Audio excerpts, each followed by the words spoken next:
We're sneaking high-protein Greek yogurt into gluten-free pancakes with oat flour and maple syrup. They're light and fluffy, yet sturdy enough to multitask as a breakfast sandwich.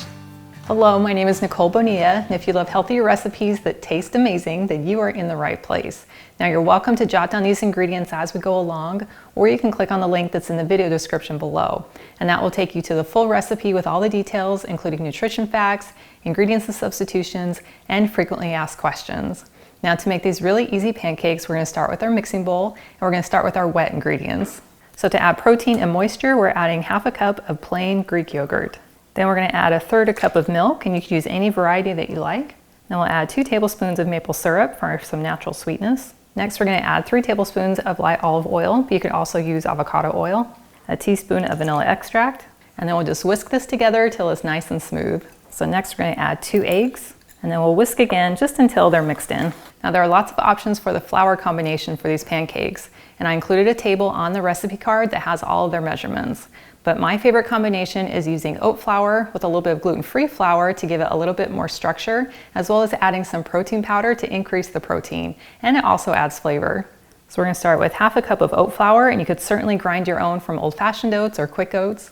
And then I'm adding 1/4 cup of some gluten-free flour. You could also use all-purpose flour or just use all oat flour if you prefer.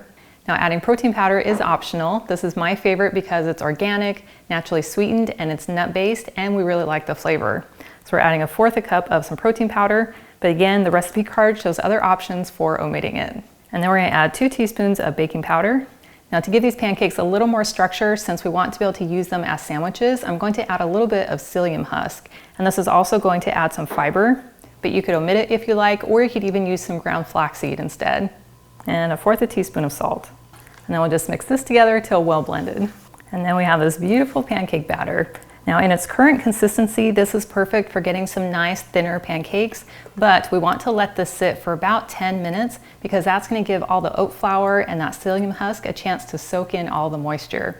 But we could start making the pancakes right now at this consistency, and then we'll just have to add a little more milk to our batter as it goes along, so you can do whatever accommodates your time. But I'm going to go ahead and let this sit for 10 minutes, and then we'll adjust it if necessary. So I let my pancake batter sit for the last 10 minutes, and you can see that it has thickened up just a little bit. So I'm just going to add about 2 tablespoons of milk and stir that in. Now we can tell this is thinner, but it is still making some distinct little plops on top of our batter. So I'm going to add 2 more tablespoons, and I can already tell that's going to be just right. Much better. So it's still nice and thick, but when it plops, it spreads out and becomes even again on top. So now we can cook our pancakes. Now to cook the pancakes, you can use any pan that you like. I love using my Hex-Clad hybrid pan because it gives you the best of non-stick, stainless steel, and cast iron. So I'm just taking 1/4 cup measuring cup, and we'll just pour our batter right in the middle. And then we'll just wait till we start to see those bubbles starting to form before we flip our pancake.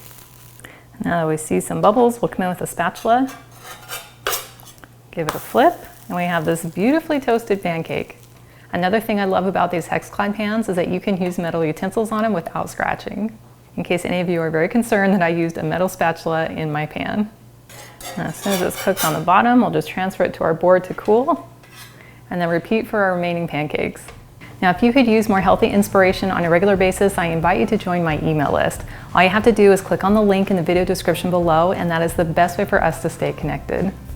And I like making these pancakes a little bit on the thinner side because then they work really well as little sandwiches. You can load these up with sausage and eggs, or even turkey and lettuce, or one of my favorite ways is just to add some cream cheese and fresh fruit.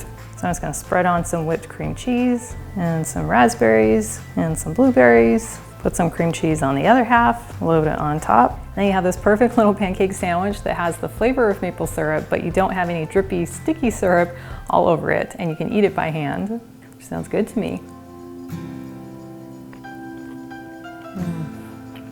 That is delicious. I love that slightly earthy flavor in the pancake, which gives it a little bit of a bread taste to it, but it is lightly sweet with the maple syrup. And then getting that creamy cream cheese and the fresh fruit is so delicious. And I love how convenient they are and how easy it is to batch prep these, store them in the fridge, and then we just pull them out for busy mornings. Well, thank you so much for hanging out with me today in my kitchen. I've included a link to this full recipe and it's in the video description below, and that will take you to my website, gentletummy.com. And I also invite you to like and subscribe to my channel if you haven't already, and I cannot wait to have you hang out with me again in my kitchen.